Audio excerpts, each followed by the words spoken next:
ju'li. Babil ju'li kyeki. Al ju'li ekiyitibwa ju'li kyekyo nga bw'olaba Yusufu kye yakola. Ekikopo kye kyabula naga nti waliman jaa bihi himlu ba'ir. Waliman jaa bihi himlu ba'ir. Anandeetera ekikopo kyange ekyo ngenda kumuwa emmere eyeetikkibwa eŋŋamiya nnamba. Ekyo bakiyita batya mu fiqhi? Kwe kuteekawo empeera oba ekirabo nga kiweebwa omuntu ono luvannyuma lwa kutuukiriza mulimu gw'omutumye. Kiki ntegeeza? Kye kintu masala emmotoka yange yabuze agindabira muwa millions 2. Bimaana oli bw'agiraba afuna millions 2, bw'aba tagirabye tafuna millions 2. Ekyo mu fiqhi bakiyita babul ju'ul. Owaayo empeera naye ng'empeera bagitaddeko akwakakkulizo kiri kimala kutuukirira n'olyoka ogifuna. Kati bwe tudde eno mu rukuya abantu okubajjako ssente tulina kumala kakasa nti bagenda kuwona. Bw'aba tawonye olina omuddiza ssente. Basahaba kye baakola ekyo bakita ju'ul. Baamanya nti ono agenda kuwona era bo kye baakola ne babawa akabuzi nga babaga nti bw'awona kabuzi. Era ababutawona tebaali tutta embuzi. Kati ate mmwe omusoma rukuya omuntu asasulira ano nga bwe nnyigidde mu sitoli za Thuraya waliwo sekuritale.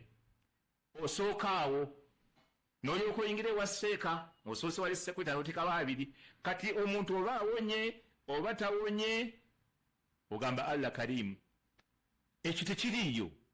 Ekyo ekyokusoma rukuya min babil ju'li kirimu kuba oteeka okakasiza ddala nti ono gwe ngenda okusomera rukuya amala kuwona n'alyoka ampa.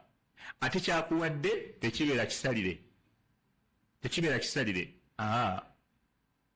Oteeka okukakasa nti ngenda kumuwonya then n'alyoka akuwa empeera. Ekyo Sheikh Muhammad Mukhtar Shinqiti omumanyi waffe bwe yali asharaha ekitabo Zadul Mustaqna amasala ago yagagenda wala nnyo n'annyonnyola ensonga eyo okutuusa ku muntu yenna atya Allah, omuntu yenna alimu oluwalimu nga tayinza kusigalamu kakunkuna ku nsonga eyo. N'olwekyo rukuya tegibwako ssente nga tunasomera muntu. Ate ekyokubiri okusomera omuntu rukuya min baabi taawuni ala albirri wattaqwa. Gwe mulyango gw'okuyambagana mu bulungi ne mu kutya Allah subhanahu wa ta'ala. Omulyango gw'okuyambagana mu bulungi ne mu kutya Allah subhanahu wa ta'ala tegugibwako ssente. Kubanga ky'oba olaba bannafiqhi baayawula emiryango. Waliwo baabul kafaala, waliwo baabul kafaala, waliwo baabul bay' wa shira, baabul nikah. Ebyo byonna ebitabo abamanyi baabiteekawo.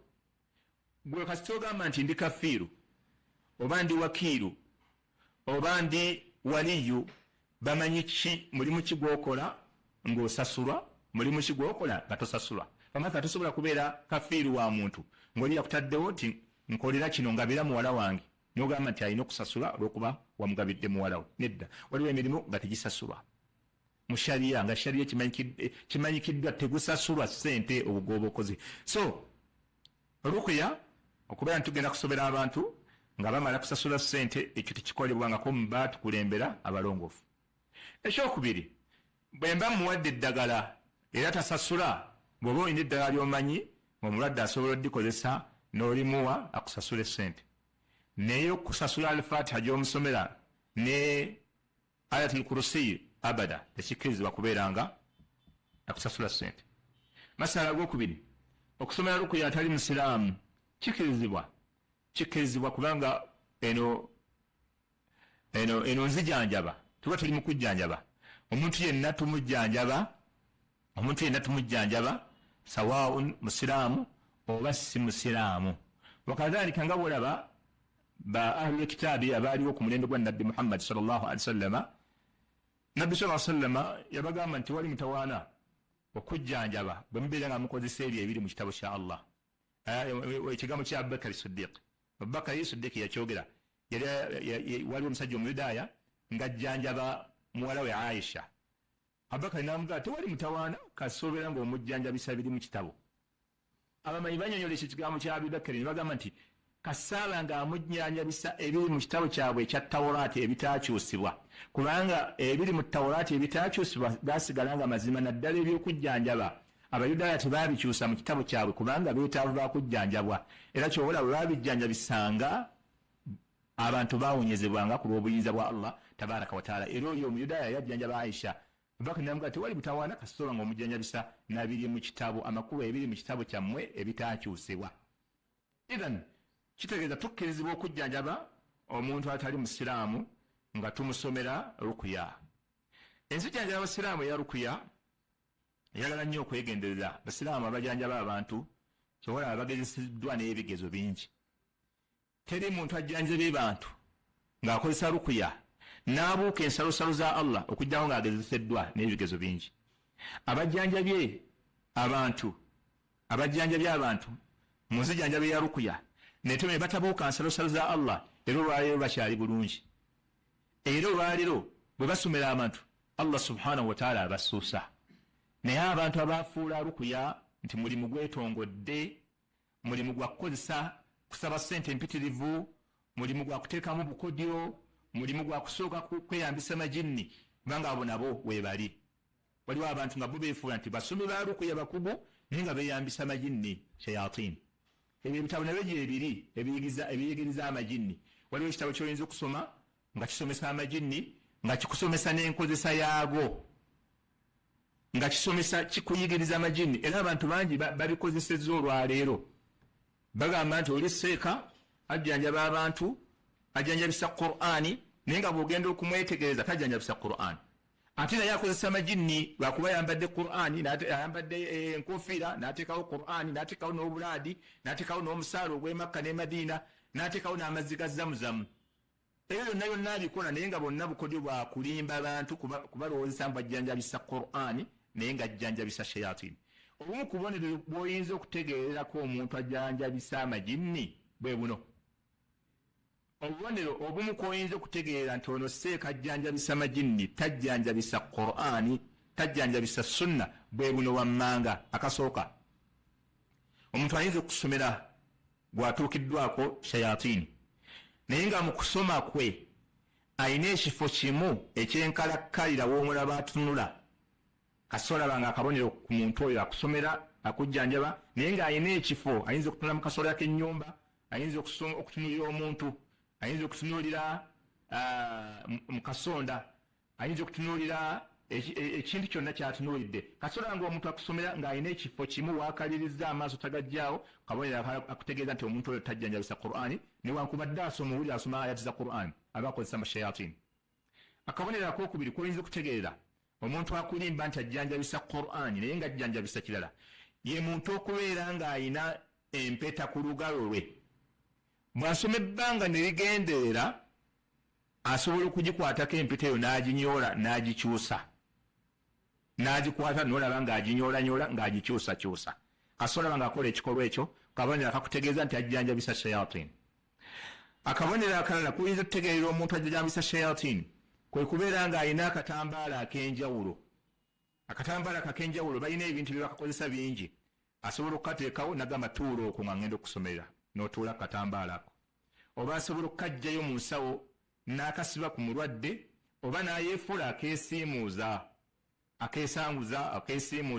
abyo bamanya nti ajjanjabisa shayatini. Omuntu asomulaba ng'ajjanjaba ng'alina ekiseera w'atuuka n'akwata akati oba ekkalaamu neerwa mu ngalo ye nga bw'akusomerera agikutte, aginyoola, agikutte ekkalaamu oba ki, omanyanga nti oyo ajjanjabisa shayatin. Omuntu kasaabeera ng'akusomerera n'olaba nga waakusomerera waliwo omuntu atuulawo owookubiri nga tasobola kusomera muntu yenna okuggyako ng'omuntu oyo amaze kutuulawo, omanya nti ajjanjabisa shayatin.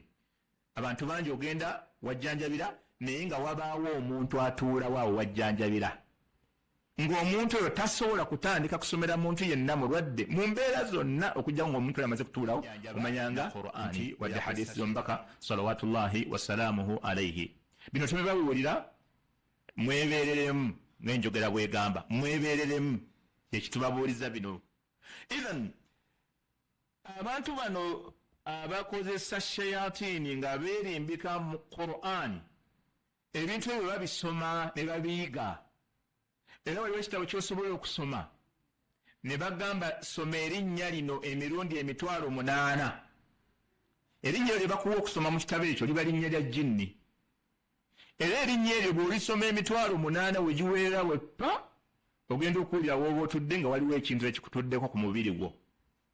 Libeera jjinni ekkulu nga lizze nga likubuuza oyagala tukuyambe mu ki? Era owulira ng'oyogeragana naye nalyo kasooba ng'oyogedde obukwakuzi bayinza okugamba emirundi 3, 5 kasito ogimalayo ogenda okulira ku mubiri gwo nga waliwo ekikutuddeko nga kikubuuza tukuyambe tutya, ng'ogamba nti nze nsomye Qur'ani abantu tebawona, njagala munyambe ng'omulwadde bw'ajja nze nsomayo ebigambo 3 n'awona, nze njagala munyambe ng'abalwadde bagenda okujja wano wendi nga mmaze okutegeera nti waliwo ajja ne gundi. Era osobola okugenda wa esseeka agambye nti asseeka asomerera amajinni, muba mutuddeawo abantu 3 4 n'abagamba mwefunzeemu akaawo waliwo agenda okuyingira. Era mu ddakiika emu gwe okulaba waliwo omuntu azire. Oyo wabaawo ejjinni eryamuweebwa nga ddyo litambula mu eriya emwetoolodde yonna, ne likebera mu mamotoka, ne likebera ku bodaboda, ne likebera buli ntambula yonna abali ku bigere, ne limanya omuntu ajja. Kati ne likomawo mangu, ne likwataganya kaliina emuliko, ne limubuulira nti waliwo omuntu ajja bw'ati ne bw'ati. Weewuunye mwana tuliyinza n'okusukkawo awo. Ne limubuulira ne gy'avudde, ne limubuulira n'ekizibu ekiri eka. Era agenda okutuuka nga mwefunze waliwo ajja ng'atuula nga mugaye munne avudde zizala ng'avudde zizala ddala. Waliwo omuti enkuba weyasudde omuti nga mwalabye n'ekizibu ky'omuti. Omusajja amanya nti ngenda kuwona. Olaba omusajja ategedde ebinkwatako nga tannaba nakunsomera kati ono mukugu. Naye nga bambi akozesezza amajinni ge gamubuulidde. Kati amajinni ago gye gali. Lino ssenkagale bwe lijja limutuulako limubuuza tukukole tutya, oyagala tukuyambe tutya, nti aba tugenda kukuyamba naye buno bukwakulizo bwe tugenda okukuyambira. Ogenda tuwaaye olunaku lumu oba ennaku 2 mu wiiki, ezo ziba zaffe tetwagala okole ku muntu yenna. Era kasita otuuka ng'ewa sseeka yenna ne bagamba nti luno olunaku ddyo takola, ng'omanya ako kagatte ku biri ebyasoose. Luno olunaku takola, wabaawo olunaku amajinni lwe gamusaba nga ddyo lulwe lw'amajinni, ye yawula n'abeera mu nnyumba ng'atudde ne shayatini ze. Takola oba lwakusatu, naddala olwokusatu olwo balwesibako nnyo. Olwokusatu kasobola seka takola lwakusatu, oyo muveeko weebereremu. Genda ku mulala totawaana seka atakola lwakusatu, aba alina ebizibu. Kati soolira amajinni gasobola omusaba olunaku mu wiiki. Amajinni gamubuulira ne gamugamba kakati ffe bwe tunabanga tukuyamba tugenda kukozesa oyo omuntu. Olina omuyitanga abeerewo, bw'omutunuulira bw'oti ng'onaawona agamuvaako. Gamugamba bw'obeera tukuyambe gusooka osome okwate ku mpeta, bw'okwata ku mpeta eyo gye bayita gundi koodi olwaba agayise ne gajja kuwona omulwadde abadde omulwadde gakwata gali agaliko.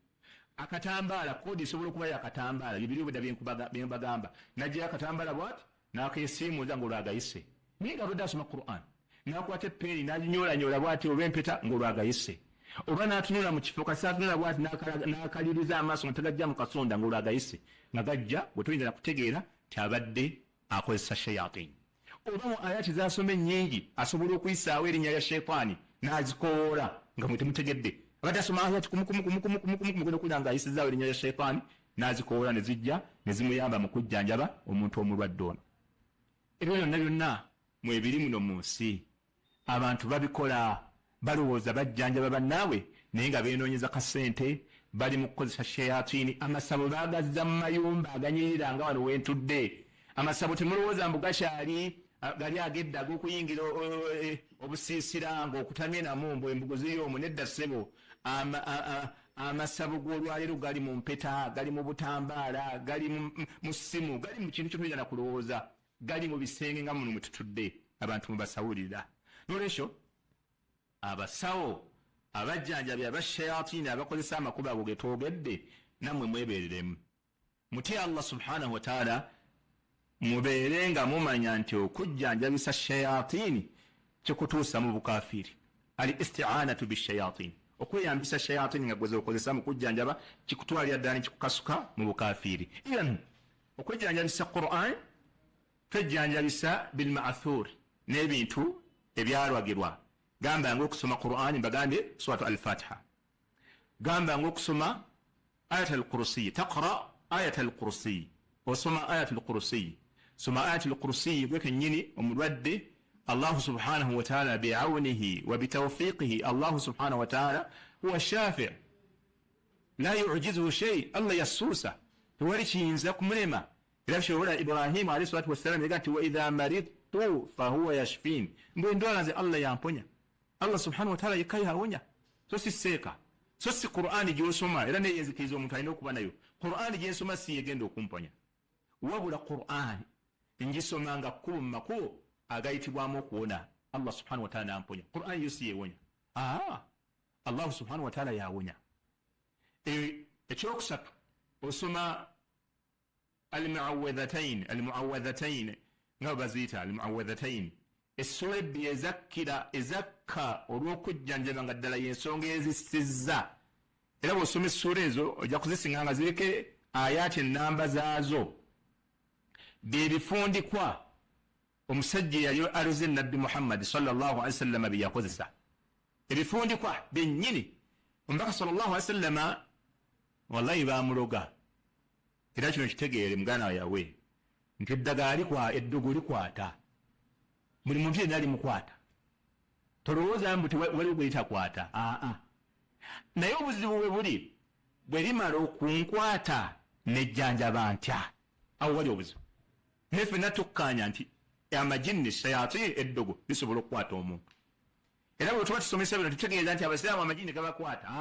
gabakwatira ddala ebyekika ebyewaabwe bisobola okumulumba lubaali n'amutigomya emyaka 4 ng'amulemeddeko naye obuzibu bwe buli yejjanjaba atya shayatini bwe zijja bakusimbira eddagala ku mulimu w'okolera wejjanjaba otya awo wali obuzibu awo mu kwejjanjaba kuno osigala oli musiraamu oba osigala obuvuddemu omubaka sallallahu alaihi wasallam omusajja omuyudaaya yamuloga omusajja omuyudaaya bw'aluga nabbi yamuloga mu ndoga gye baakakasa nti yali yakikugu nnyo atya yakwata ebisanirizo bya nabbi Muhammad sallallahu alaihi wasallam ebimu byasaniriza n'akijjako amannyo n'addira enviiri mu nviiri za nabbi Muhammad sallallahu alaihi wasallam n'azisiba mu kisanirizo n'afunana ebidagala ebirala n'abisiba n'asiba ebifundikwa n'abitwala n'abissa wansi w'ejjinja mu mazzi subhanallah mu luzzi ate wansi w'ejjinja eddagala gye yaliteeka okumanya eddagala lyali lya mutawaana omubaka sallallahu alaihi wasallam lyamukosa okumanya lyamukosa nabbi yatuuka ku extent nti oluusi aba ng'alina kyayagala okukola n'alimu kikola ate oluusi aba alina ekintu ky'ataakoze n'ajjukira ng'eyakikoze bawe ekyokulabirako nti oluusi yalowoozanga nti abadde ne bakyala be mu nsonga z'obufumbo naye nga tannabaako nabo kaga eddagala ne limuyisa bubi Abu Labid oyo eyaluga nabbi Muhammad sallallahu alaihi wasallam nabbi amala ebbanga gwanvu mu butuufu ng'obulwadde obwo bumuluma era obulwadde obwo bwamukosa obw'omusajja oyo eyamuloga okutuusa Allahu subhanahu wa ta'ala n'amutumira bamalayika babiri abayeebasa Allah subhanahu wa ta'ala n'amusindikira bamalayika babiri malayika emu nejja emutuula ku bigere endala n'emutuula ku mutwe kati malayika eri ku bigere n'ebuuza nabbi ali mutulo yeebase alaba ekirooto malayika eri ku bigere n'ebuuza eri ku mutwe nti omusajja yabadde ki omusajja yabadde eri ku mutwe n'eddamu nti rajulun mashur musajja baamuloga musajja yalogebwa rajulun mashur eri ku bigere eddamu n'ebuuza man alladhi sahirahu ani yamuloga eri ku mutwe n'eyogera erinnya ndoza ya Abu Labid bwe mbaserabidde ti yamuloga naye eri ku bigere n'ebuuza yani ma alladhi ista'malahu fi sahrihi yakozesa kinga amuloga malayika eri ku mutwe n'eddamu nti yakozesa amannyo g'ekisanyirizo n'enviiri z'omubaka sallallahu alayhi wasallam. Bamalayika ne bagenda, omubaka salawatullahi wasalaamu alayhi n'azuukuka. Bw'amala okuzuukuka n'ayita Ali bun Abi Talibi, n'ayita ne sahabi omulala, n'abagamba mugende mu luzzi bwe ruti musene amazzi gonna agalimu, then musitulewo ejjinja mugyewo ekiriwo. Ne basitula, ne basena amazzi, ne basitulawo ejjinja, ne bajjayo ebifundikwa 11 omusajja be yali asibye okuloga omubaka Muhammadi sallallahu alaihi wasallam. Yapangisa n'abawalabe, yapangisa abawalabe be basiba ebifundikwa ebyo nga babisibiramu eddagala, babisibiramu eddagala, bwe kifundikwa bakisibiramu eddagala. Omubaka sallallahu alaihi wasallam Allah n'amussaako essuula zino, qul a'udhu birabbil falaq ne qul a'udhu birabbin nas, nga zirina ayaati 11 ng'ebifundikwa ebyali bisibiddwa ku ddagala eryalikozesebwa mu kuloga Nabi Muhammad sallallahu alaihi wasallam, nga buli aya gyasoma ng'ekimu kisumulukuka, nga buli aya gyasoma ekimu kisumuluka. Nolwekyo idhan zino essuula zo za kapapasire wakujjanjaba. Tekigwana musiraamu kugayalira zino ssuula, zino zokka zisobola okukumala ne bwe bata tunuulidde essuula ndala mu kwejjanjaba gw'omusiraamu kasita okakasa ti Allahu subhanahu wa ta'ala agenda kubeera nga anzisuusa. Ekyokubiri mu kwejjanjaba ezibadde ayati za Qur'an, twejjanjabisa sunna z'omubaka Muhammad salawatullahi wasalaamu alayhi. Tusobola okwejjanjabisa fakad thabata ani nabii sallallahu alayhi wasallam, kiva ku nabbi yennyini sallallahu alayhi wasallam yajjanjabanga basahaba be, wakadhalika naye yennyini Jibrilu yajja nemujjanjaba ng'ekozesa ruqya nemusomerera. Wakadhalika fi maradi mautihi, n'obulwadde nabbi sallallahu alayhi wasallam bwe yafa, mukyala we Aisha radiyallahu anha yamusomeranga ruqya. Aisha yakwatanga ekibatu kya nabbi kyennyini n'abanga kyasomeramu nga afujjafujjamu ku bulusu, n'akikozesa n'asiiga nabbi olwa baraka eziri mu mukono gwa nabbi, ensonga lwaki gwe yakozesanga nga nabbi mulwadde, naye Aisha yamujjanjaba asomera mu kibatu kya nabbi, bw'amala n'amusiimuula. Kyenkugambye nabbi sallallahu alayhi wasallam ogw'omusujja ogwali gumuluma nti ruqya ejjanjaba ku bulwadde bwonna kasita babuze tandika okwejjanjaba ne ruqya. Nabbi Muhammad sallallahu alayhi wasallam bwe baamuleeteranga abalwadde yasomanga edduwa eno, yabasomeranga edduwa eno ne bawona. Era edduwa eno weewuunye, nze kennyini nali ndabyeko ku muntu gwe baagisomeranga wendi n'awona ng'alinga atabaddeko na mutawaana, naye nga baamusomera ayati za Qur'ani ennaku 2-3 ne zigaana. Naye omu ku baaliwo n'amukwatako bw'ati n'asoma edduwa eno n'atandikirawo okwogera na buli kintu kyonna nadda engulu.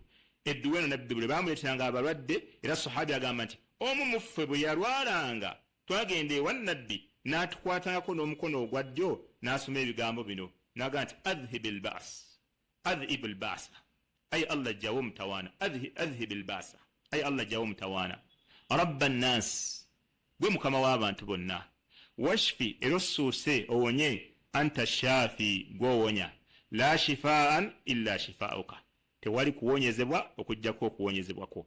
Era eyo hadithi eri mu Bukhari ne Muslimu ekikulaga obutuufu bwayo.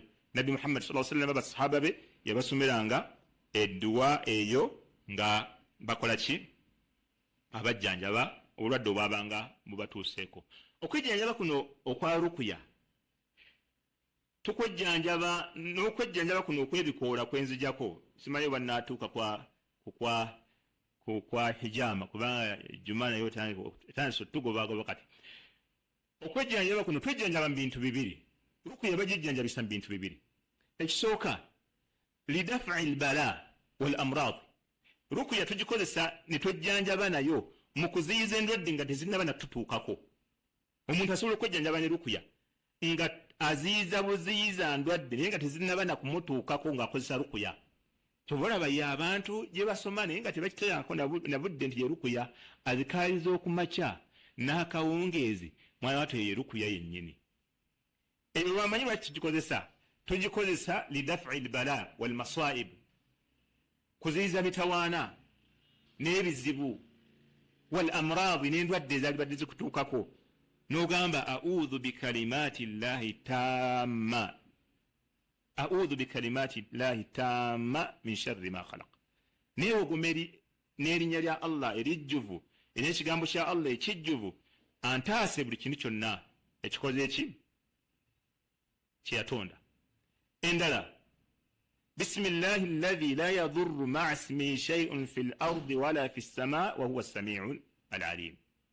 ايو اذكار زينبو كوغامبا بسم الله الذي لا يضر مع اسمه شيء في الأرض ولا في السماء وهو السميع العليم. omuntu okusaba Allah tabaraka wa taala nga weekengeza naye akutaase buli kyonna buli kizibu kyonna abamanyi ezo dhikiri zenva okwogera ebbiri a'udhu bikalimati llahi tamma min sharri ma khalaqa ne bismillahi alladhi la yadhurru ma ismihi shay'un fil ardi wala fis samai wa huwa as-sami'ul alim abamanyi baziwaako obujulizi nibaga nti a'udhu bikalimati llahi tamma wa hatta bosoma ekitabo kya Fathul Majid ninnanyini kyo kennyini yayogera mu kitabo ekyo jakusinganamu nga Sheikh agamba nti a'udhu bikalimati llahi tammati min sharri ma khalaqa. Nabbi Muhammad sallallahu alayhi wasallam ekisooka basahaba battabi'in ezikri tebagivangako era omuntu bwagikozesa olunaku lwolwennyini lwagikozesezza tewali mutawana gusobola mumutuukako. Sheikh agamba nti nakozesa dhikiri eyo ebbanga yayogera ebbanga nga liwaggulu wa myaka 2 kudda waggulu n'agamba sirina kintu kyonna kyantuukako wabula olunaku lumu nalumibwa omusota yagamba ŋŋenda okujjukira ng'olunaku olwo nali sisomye dhikiri egamba a'udhu bikalimati llahi tamma min sharri ma khalaqa era bismillahi alladhi la yadhurru ma'a ismihi shay'un fil ardi wala fis samai wa huwa as-sami'ul alim ne a'udhu bikalimati llahi tamma min sharri ma khalaqa. bw'oba oyogedde ebigambo ebyo buli kifo kyonna ky'ogenzeemu tosobola kutuukibwako mutawaana okutuusa lw'ova mu kifo ekyo. buli wonna w'ogendanga oba ova mu motoka ogenze kuziika oba ogenze wammu waka oba ogenda kuyingira mu nnyumba oba ogenze ku mbaga oba ogenze ewa buli wonna w'otuuka sooka oyogere ebyo ebigambo bibiri nabbi yagamba tosobola kutuukibwako mutawaana mu kifo ekyo okutuusa lw'ovaawo. buli wonna w'ogenze sooka okozesa ezo azikaar olwo wejjanjaba ku bintu okozesa rukuya ku bintu ebitannaba kukutuukako ate tusobola okukozesa rukuya li rafu'i lbala olw'okugjawo ebiba bimaze okututuukako ng'obulwadde buzze obulwadde bumala okutuukako okozesa rukuya ng'obwedda zenjogera ate okwejjanjaba okuvaako. rukuya ekozesebwa nga tuziyiza twejjanjaba ku bitannaba tutuukako ate rukuya ekozesebwa okugjawo obulwadde obuba bumaze okutuuka ku muntu. tetukozesa katanga olina akwata katanga n'akateeka mu nnyumba mu mulyango n'agamba mbu ako katangira bizibu adikazi zitangira ebizibu yake si katanga gwate akatanga olaba wakatemye ku ttale ne katasobola kwetangira nako ne kakkiriza ne bakatema ne kajja ne kabeeraawo kati kanaatangira kika kabaabuwe. ebyo byonna byonna bigwana okutunulibwa omuntu mu tawhidi okwo kwejjanjaba na Qur'ani ne hadithi z'omubaka Muhammadi sallallahu alaihi wasallama. enzijjanjaba ey'okubiri attadaawi okwejjanjaba bitanawuli al-adwiya min al-hububi wal-ashab. tukkirizibwa mu busiraamu okwejjanjaba nga tukozesa amalagala gano aga bulijjo gamba ng'okumira empeke n'okuyinga ebikoola n'emirandira ne tubirya ne tubinywa. wa hadha an-nawu min al-adwiya kino kikulu wa hadha an-nawu min al-adwiya enzijanjaba ey'ebikoola gye njogerako ey'emiti ey'empeke la budda an yakuna mubaaha. ekisooka eteekwa okuba nga kiwejjanjabisa kikkirizibwa mu mateeka g'obusiraamu kyekisooka. ekyokubiri wa mujarraba enzijanjaba ey'amakerenda n'emiti habo ekyokubiri eteekwa okubeera nga mujarraba bagigezesa ne balabako ddala ng'omuntu bw'akozesa ebintu ebyo awona biidhnillah. ekyokusatu an takuna hadhihi al-adwiya laha alaka mubasharatan wattisali bi badani al-marid. eddagala lino liteekwa okubeera lirina akakwate akali n'omulwadde ono ajjanjabwa. kikyentegeeza eddagala eryo liteekwa okubeera nga linywebwa ng'oli alinywa bunyi oba liriibwa ng'oli alirya buli oba lisiigibwa ku mubiri nga tulisiigako oba ng'eddagala eryo tulinyookeza omuntu basobola okumunyokeza eddagala nerimuyingira obanga lisalibwa ku mubiri basalawo ne basiigawo eddagala neriyingira wa amma ebyo bwe biba tebiriiwo eddagala lyonna eritalina kakwate n'ebyo byenjogedde tokkirizibwa dikozesa musiraamu kyokulabirako oli agamba kyeddagala eryo ndikuwadde naye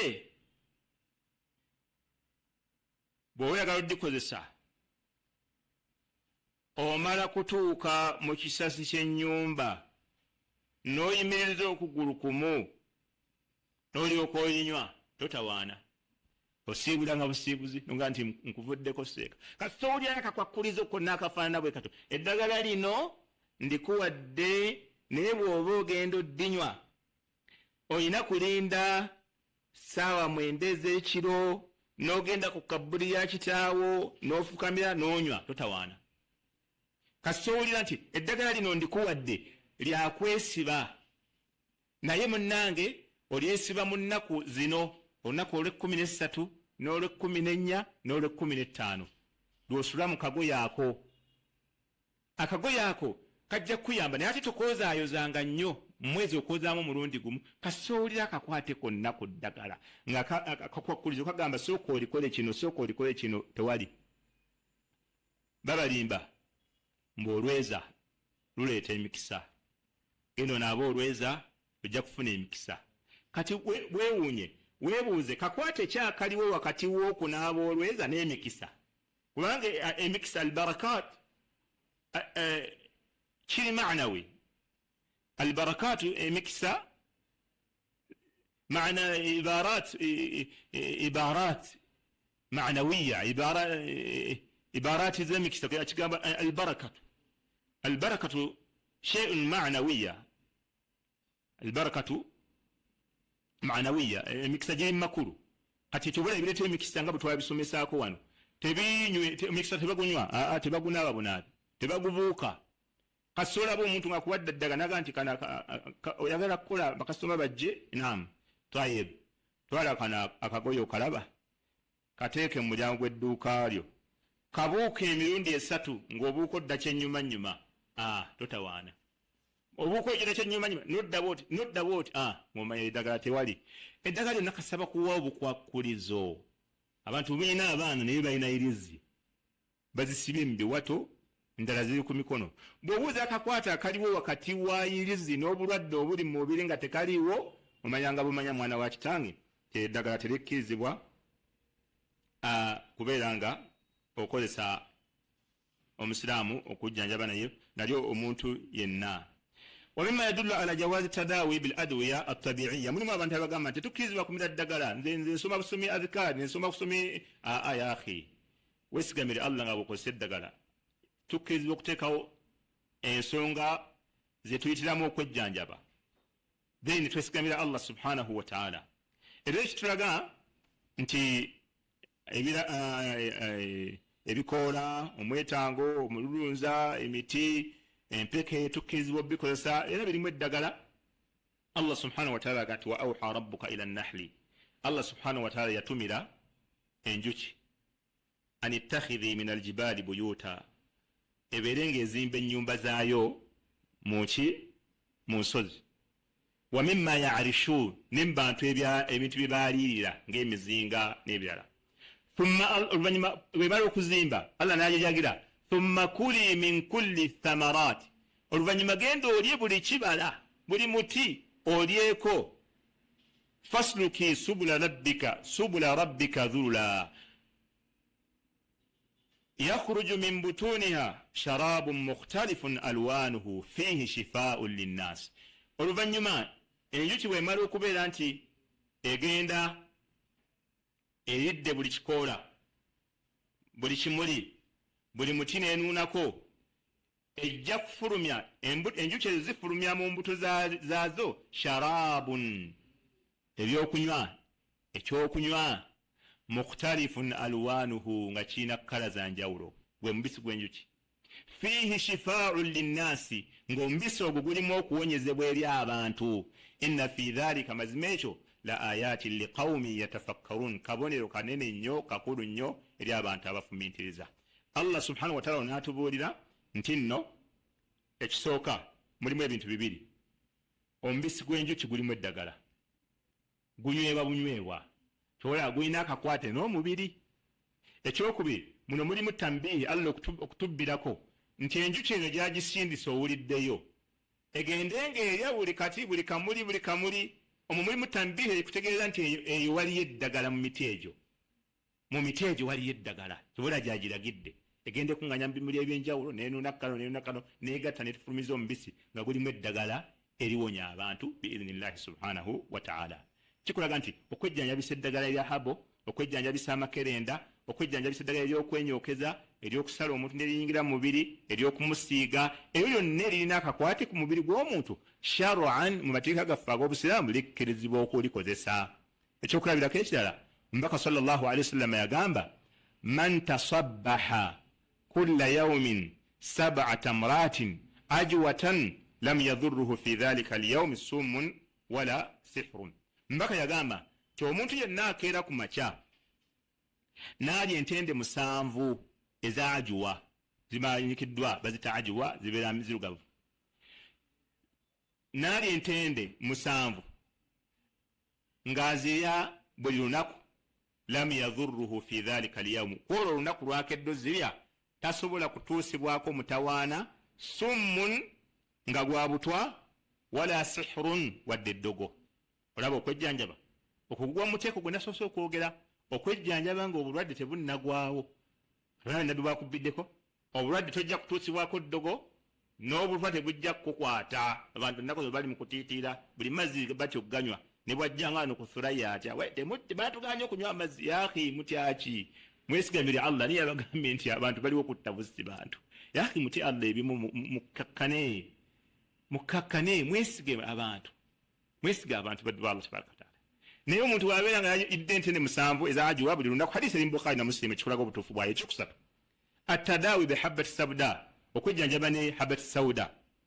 Abi Hurayra radiyallahu anhu agamba nti Omubaka sallallahu alaihi wasallam agamba nti alaikum bihadhihi alhabba, bannaye mwekwate ku mpeke zino assauda enzirugavu zino zemulaba, fa innaha fiha shifaa'u, zirimu eddagala min kulli da'i, mu bulwadde bwonna, illa sam, okujjako okufa okwo tezikujjanjaba. والسام الموت أخرجه الترمذي وغيره وصححه الألباني. المسألة الثالثة أمسألة غانا غوكساتو ngenda galeka olwobudde gagamba nti hukumu tadawi bil haram. Ngenda gakonako ikhtisara mu bufunze kale. Ekirala okwejjanjaba, tukirizibwa okwejjanjaba ne ebintu nebigwa mu kategori egyenjogedde nga habati sauda, nga amakerenda, nga omubisi gw'enjuki, nga entende za ajuwa. Ebyo byonna bitulaga ki nti tukirizibwa okukozesa eddagala okwejjanjaba obulwadde obufaanagana bwe butyo nga tukozesa ebintu ebirina akakwate n'omubiri. Ekisembayo kino kyekiddira ekisembayo, kino kyekiddira ekisembayo. Abaffe eno nno nsonga nkulu nnyo, kibula mbadde njanjireke noba oya tuligifunira obudde naye kansooke ngikoneko katono yeeyitewo. Abaffe kikkirizibwa okwejjanjabisa eddagala lyonna eririmu ku kintu ekiri haramu. Masalaako eddagala litwagala okwejjanjabisa lizuuliddwa nga lirimu ku kintu ekiri haramu, eddagala eryo likkirizibwa okukozesebwa. Amanyi bayawukana ku masala ago ebigambo bibiri. Ekigambo ekisooka kino kyo tekiriiko njawugana. Tetukkirizibwa kukozesa ddagala lirimu kintu kiri haramu nga tewali bwetaavu. Ekyo tekirimu njawukana, tukizze wabbali. Bwe wati wali bwetaavu tetukkirizibwa mu mbeera yonna. Eddagala lirimu haramu, lirimu ku mwenge, lirimu ku ki, tetukkirizibwa likozesebwa. Kasita tuna tulinawo option, tulinawo eddala. Kati abanyi bwe baawukana, sirina ddala. Eddagala lyokka eririwo lirimu haramu. Tukoze tutya? Abamanyi baayawukana ku nsonga eyo ebigambo bibiri. Ekigambo ekisooka yabagamba kikkirizibwa okukozesa eddagala wadde lirimu ku kintu ekiri haramu bwe tuba tetusobodde kufuna kirala. Obujulizi bwabwe bagamba nti Allah subhanahu wa ta'ala yaganti waqad fassala lakum ma harrama alaykum illa ma dhurittum ilay. Allah yabanyonyola byonna ebiri haramu byabagaana okujjako ekyo kyemba mukakakiddwa kyemufunyeemu wannakola ntya nga temusaasobola temulina way out. Ekyo Allah yatukkiriza. Nolwekyo omuntu aba asobola kwejjanja bukuuma obulamu kinene okusinga obuntu obwa haramu kyobola omuntu bakkiriza okulya n'ekintu ekifudde kyokka n'okunywa omwenge olw'okutaasa obulamu. So bagamba bwe batyo nikikkirizibwa. Era balina hadisi y'Abauraniyiina bajja e Madiina ne bafuna obulwadde nabbi n'abakkiriza okunywa min abwali ibiri. Nabbi n'abakkiriza okunywa ku musulo gw'eŋŋamiya n'amata gaazo ng'ate omusulo gw'eŋŋamiya guli haramu. Era bastadalla ne hadisi ya Abdurrahmani ibn Awfi wakadhalika ne Zubayr ibn Awwami baali e Makka nga bali mikolo gya hijja naye balina obulwadde obw'olususu nabbi ne bamusaba bakozese hariri, olugoye olwa hariri olwa siriki olw'okuba lulina ebyoya bingi lusobola obbakuuma.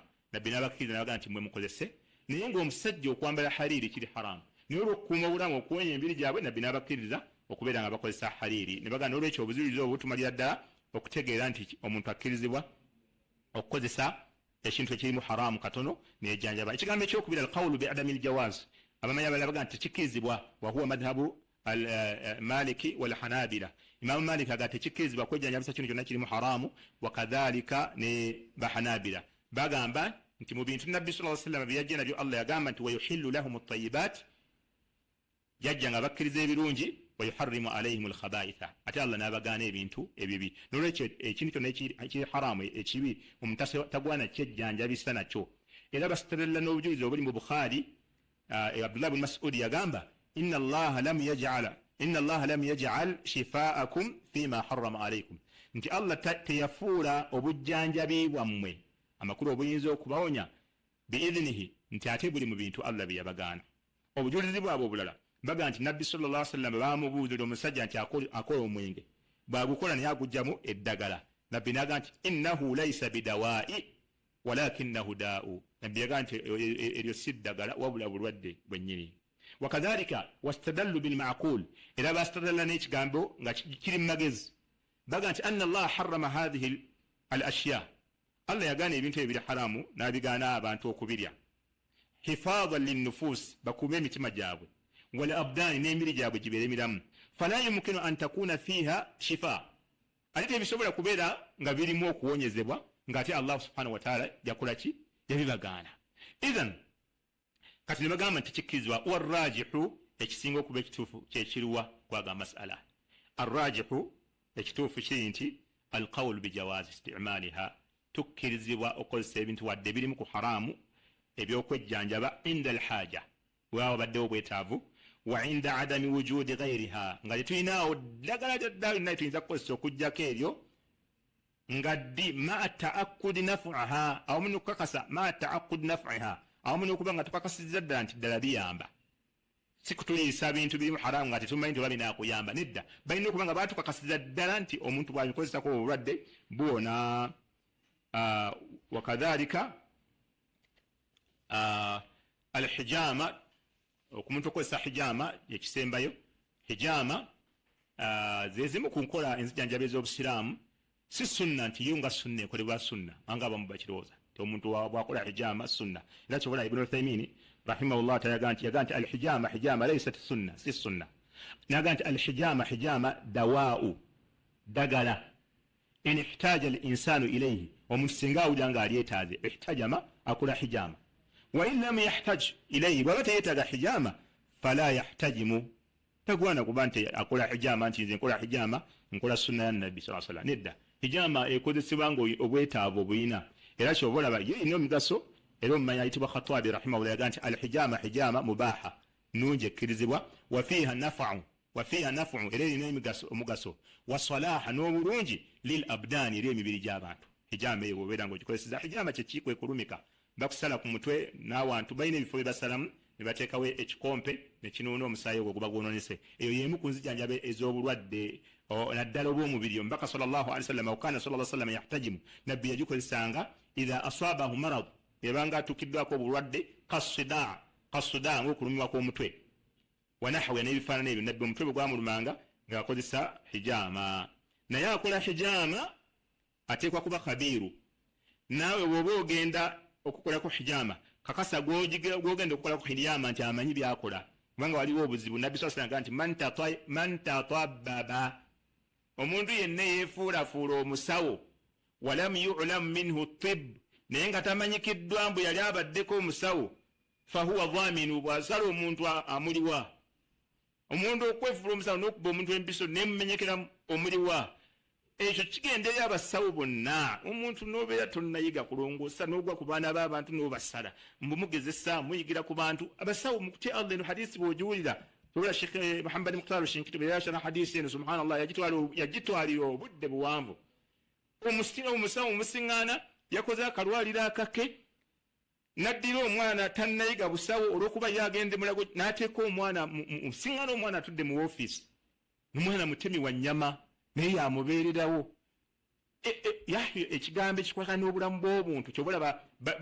balina omusawo gwe bayita nti ono musawo akola ku ndwadde zonna ayina maalumaati amma kati ekintu kyakisa obulamu bw'omuntu kiriko okufa n'obulamu kiriko okusasula bw'oddira omwana owa senior 4 olw'okuba muwalawo n'omutuuza mu woofiisi n'agaba abantu eddagala n'abawa eddagala buli atuuka eka yasesema abaana bonna ne balwala ekyalo kyonna ne kirwala waliwo omusawo omu yatuuka n'okungamba nti ffe tulina we tutuuka ne tugamba buli musaayi gwonna kati bwe tugenda okufulumya nguteekwa okufuluma nga gulaga infection ne tukikola emyezi ng'esatu mutye Allah jabbabonereza tugenda kukomawo biidhinillahi subhanahu wa ta'ala lw'okuba ejjuma esembedde tusaba Allah subhanahu wa ta'ala atuwe okutegeera ebigambo ebyogeddwa tusonyiwe ensobe zitusobezanga abantu abeere nga atuwa okuteeka obusiraamu bwaffe mu nkola okwejjanjaba n'omuliro okweyokya waliwo abejjanjabisa enjokyo oli ayokya bwokya okwejjanjaba okwo okwokwokya omuntu ng'okozesa muliro oba kyuma